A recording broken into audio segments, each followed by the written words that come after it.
I can't wait until we talk about San Francisco and Dallas. The Cowboys beating San Francisco. Ashley, I hope you're around now. I hope you're around. Listen. For that show, I'm wearing a Dak Prescott jersey. Just know that. Even if they lose, even if they lose, you better wear it if they lose too. For sure. A very humbling loss. Clearly, stating the obvious. I think the biggest thing is I just had a quick reflection on the 5 games that we played in.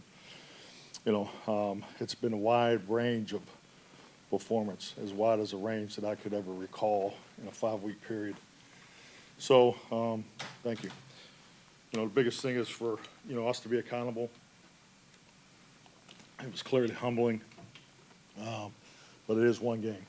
Didn't see it coming. As you said, put everything into this and got punched in the mouth. Called a couple of weeks ago humbling against Arizona, but this may be the most humbling game I've ever been a part of.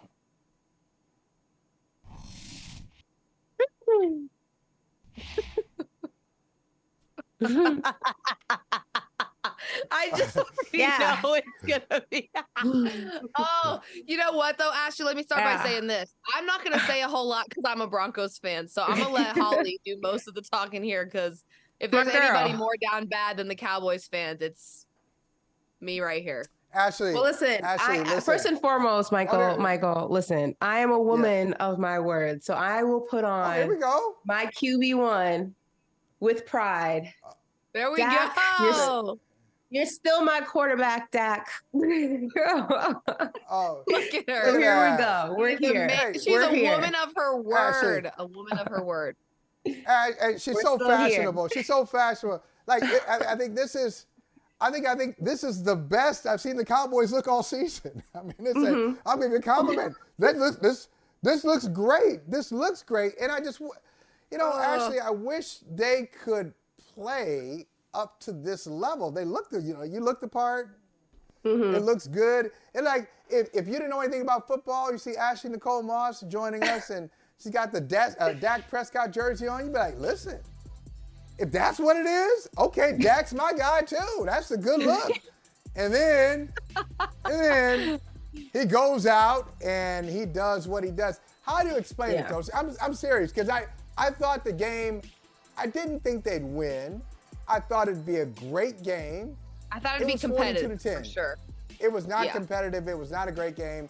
San Francisco was so convincing. Now we find out after the game, hey, George Kittle, hey, I got my F Dallas shirt on. Debo Samuel saying, oh, you don't want the next time, because the next time might be worse. They talking trash. How do we get to this point where Dallas is where it is and San Francisco feels like, next? We ain't even worried about the Cowboys. Next. I mean, much to your point, like, I think that had the Cowboys lost this game in a competitive fashion, it comes down to a field goal. It comes down to a crazy call. Yeah, Cowboy haters still would have been chirping and making noise, but I think that real football fans would have said this team is legit. Like, it came down to the wire against an undefeated football team. They almost had it, almost only counts in horseshoes, but in the grand scheme of things, you would have seen what level the Dallas Cowboys actually are on currently. And I think because it was just a massive blowout, you're left with multiple question marks, right? There's no doubting that this defense is top 10 in the NFL. The stats are the stats, the numbers are the numbers. You always knew that there was issues with the offense, especially when it came to the red zone, but you knew that one thing could always be done with this football team. They could get to the red zone. They could go ahead and run the football. They had the offensive weapon in CeeDee Lamb. They could go ahead and make something happen. Once they got down to the red, that's where the question marks came into, but you always knew they could get there. They hardly were able to do that. And then the biggest question mark of all is the future of Mike McCarthy. You look at, the tenure with Kellen Moore.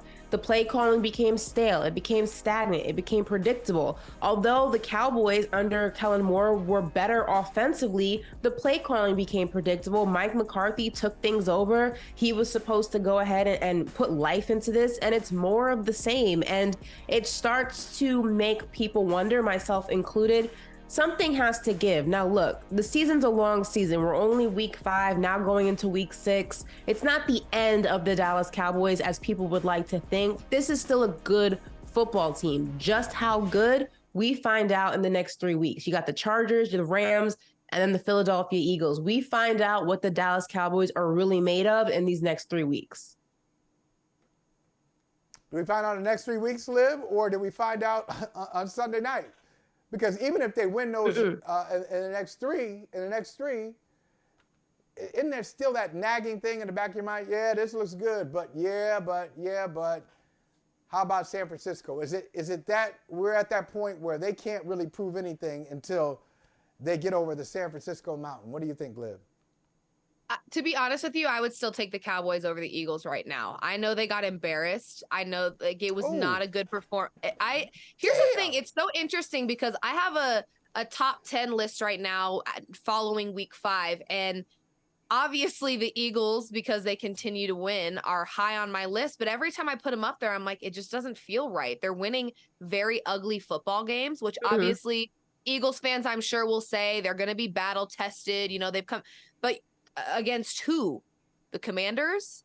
They got mollywopped by the Bears. Like I'm just saying, I'm not going to take. Do that. No, it is fair. It is fair. It is fair. How the Eagles made the Commanders look like a competitive football team, and then they got whopped by the Chicago Bears. Hey, listen, it is fair. Listen, you got to remember. We got to remember now, okay? One, you're speaking as a Broncos fan. You're speaking as a Broncos fan. You know what? And that honestly, honestly, Michael, you know what though? I will say, much to Liv's point, I actually spoke to an Eagles player who happens to be a friend of mine. And yes, Cowboys and Eagles players can be friends. I'm not a player. I just think so in my head. But he even said, like, I texted him after they won and they're 5-0, and I said, wow, you guys are rolling right now. He's like, yeah, but we're really not playing that great. So much to Liv's point, they're winning, but they don't look that great. If you take the record out of it and you start actually breaking things down, there's a lot of things that as a football team, they need to correct for when they have to face a 49ers football team. I know everyone says you are what your record says you are, which is true. The record says they're undefeated. But if you start peeling back the layers, the football is not that great right now. And that's the truth of the matter. Okay, but look, like we've heard, and the reason I say you're saying this as a Broncos fan, we just heard Sean Payton and Russell Wilson say, oh, you know, we could be 4-1. And, you know, if we do this, if we do that, I don't want to hear that. You don't want to hear that either. Nobody wants to hear what your team could be and how good your team is when your team is 2-3, 3-2. We could be 3-2. We could be 5-0.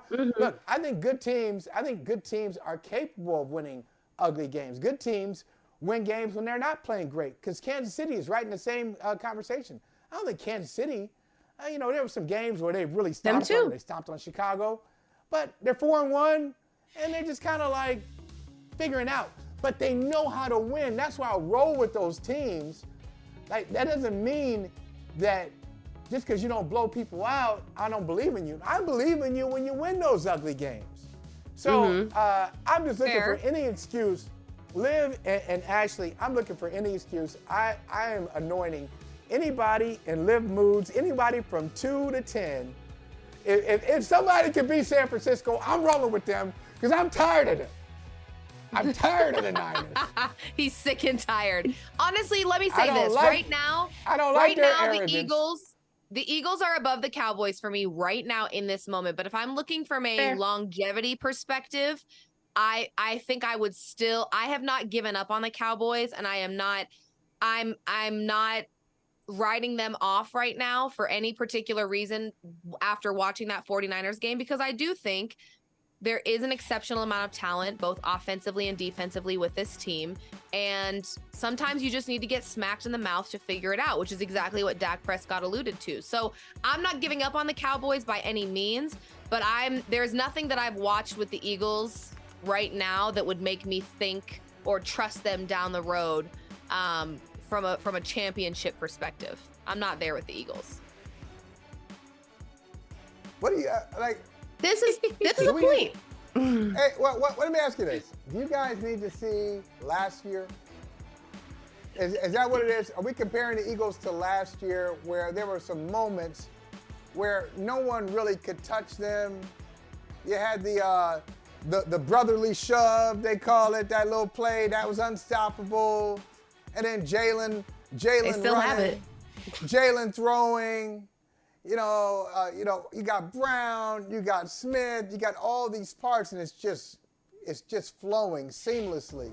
Now they've hit some adversity, and I want to say this about them. But let me let me make this. I'll say this, and then Liv, you take it. They lose their offensive coordinator and their defensive coordinator. They come back with similar personnel. They made some changes. You have DeAndre Swift there. They bring him in. And they're still 5-0. So it's not exactly like last year, but the result is what you're looking for, right, Liv? I'm going to tell no, and yes, they are winning games, and I think that most people anticipated that there would be a little bit of that Super Bowl hangover that they were fighting with, and that it wasn't going to be as seamless as it was last season.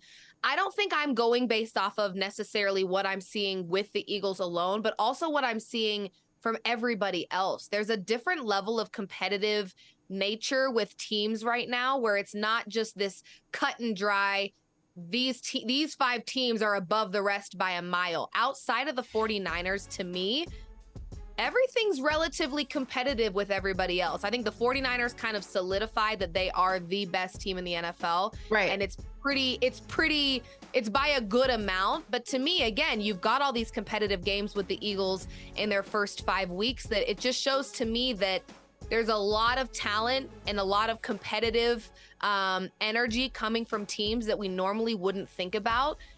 And it's still early.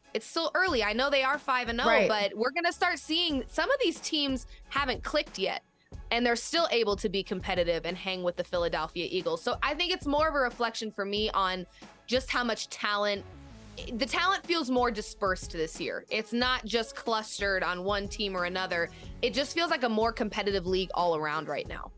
And I also think that, I know it's easy because of the nature in which they lost, to pile on to the Dallas Cowboys. And again, I think that even if this were a closer game and it came down to the wire, it still would be accident waiting to happen. The same old Cowboys, X, Y, and Z. Like, the narrative would have been the narrative. But I think that although this was not the competitive game that we thought, and I do think that it says, look, right now on October 10th, the Cowboys are not on the 49ers level. That does not mean that this is still not a good football team. I don't think that the Cowboys at their best is a fluke. I don't think it's just, they're playing weak competition. I do think you can't use that as a gauge when comparing them to the 49ers. That I think is true. But I think that this was a game where the 49ers had their number, had their schemes, and the Cowboys got punched in the mouth and could not get back up. But I don't think that in any way, shape, or form that this game determines the identity of this football team. Whether you like it or not, it's a top 10 defense. It is still a very impressive offense. Dan Quinn is a defensive magician. I don't see how you can see this football team, despite what happened, and say this is not a good team. It was a bad game. It was an atrocious game, but this is still a good football team. It's week 5. Okay, it is week 5. Okay, look. It's an atrocious game at the wrong time, in front of the wrong audience. So look, if I'm gonna have a bad day, if I'm gonna slip and fall, I want to do it at 9:30 in the morning. Nobody's around. Small little park. It happens. They did this Sunday Night Football. Huge audience Michael. again. Oh, and we're all waiting. This is coming from the girl. Go ahead. Coming from the girl who what? This is coming from the girl who once busted her ass on some ice at Rucker Park. I know. I get it. It's the wrong time. It sucks. All eyes are on you for the wrong reason.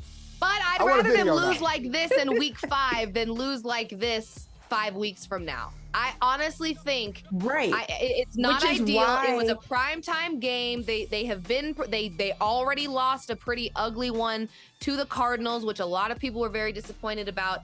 It's not a great spot to be in, but to be honest, I'd rather them lose these embarrassing ways now than lose this way later.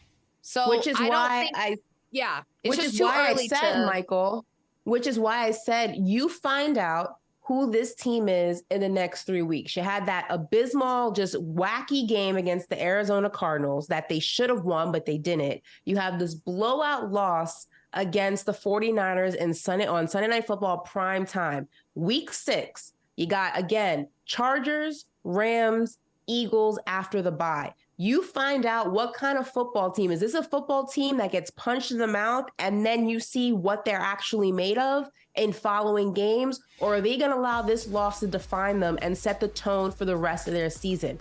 The Dallas Cowboys, the identity of this team, you've determined that in these next 3-4 weeks if you include the bye. I wholeheartedly believe that.